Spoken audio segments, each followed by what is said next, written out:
One of the nicest parts about 3D modeling and 3D printing is you can make real parts you could use in your everyday life. Not just dragons, helmets, and benchies, although we are still printing those too, but real parts you could use. And some of the best 3D prints are the simple ones. Hooks for your garage, replacement knobs, clips, labels for your workshop, and custom brackets. In this case, we're printing a sign for our fence that reminds the kids to close the gate. Because apparently, please close the gate only works when it's written on plastic and slid over one of the fence pickets.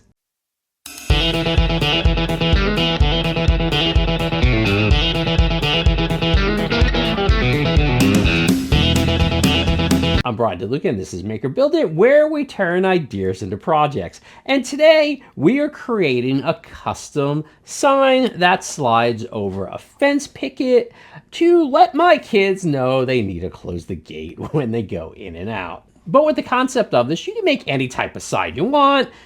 Beware dogs, no trespassing, no soliciting, or anything else you may find fun.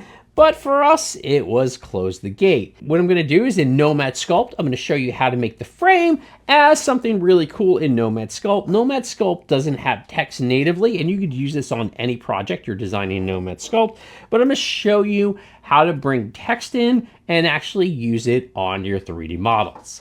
So we're using Nomad Sculpt, but the concept of this slide over fence sign could be created in anything. Tinkercad, Blender, even Bamboo Lab Studio if you want, any 3D modeling software. But first things first, let's go measure our fence picket. This is important because if the slot is too tight, it won't slide over. If it's too loose, it will wobble around or possibly even fall off. So I'm going to measure the width, the thickness of the picket, and leave just a little extra space so the print can slide on easily. Now let's jump into Nomad Sculpt and I'll show you how to design this quick and easy.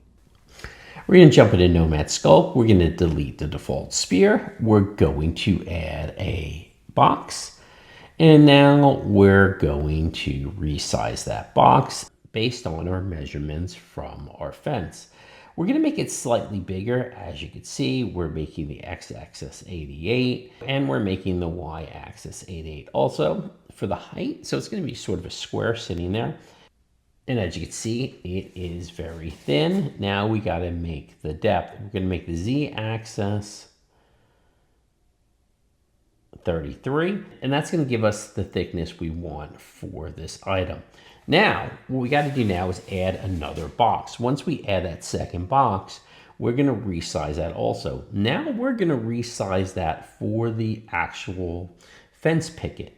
So we're going to make it 80 on the x-axis. And the only other thing we need to resize is the z-axis. And we're going to resize the z-axis to 25. Now we're just going to drag the box and make it taller so it shoots out on both sides of our original box. Now all we need to do is make the second box invisible and select our first box. And now we can do a voxel remesh. We want to change the resolution to 500. That way we have a decent resolution on our box.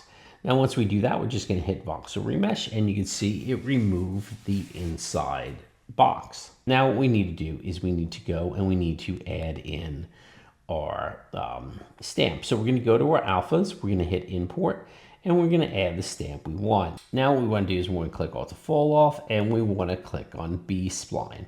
That will make our characters of the text nice and clear. And then all we're using is the stamp tool in order to add the text, and it'll be right there on the front of our gate sign. Now all we have to do is print it and add it to our fence.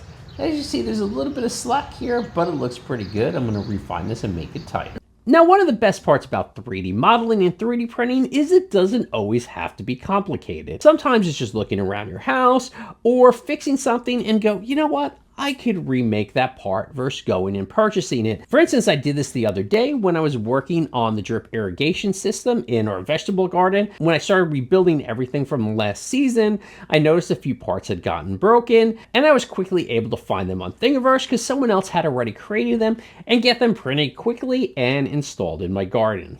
but you can pretty much make anything you think of. I've made brackets, spacers, a lot of replacement parts. And those everyday prints are honestly some of the most useful ones you could make. Although some other stuff is really fun to print, make, and design. So if you have a fence, gate, or workshop, you may want to create a custom sign. And this is a really easy project to create to get you started. So I'll add a link in the description to a blank version of the sign so you can customize it to say anything you want. But once you get the basic idea, I encourage you to create your own. For more on 3D printing, DIY, and maker projects, make sure you like and follow MakerBuildIt. And remember, keep on making.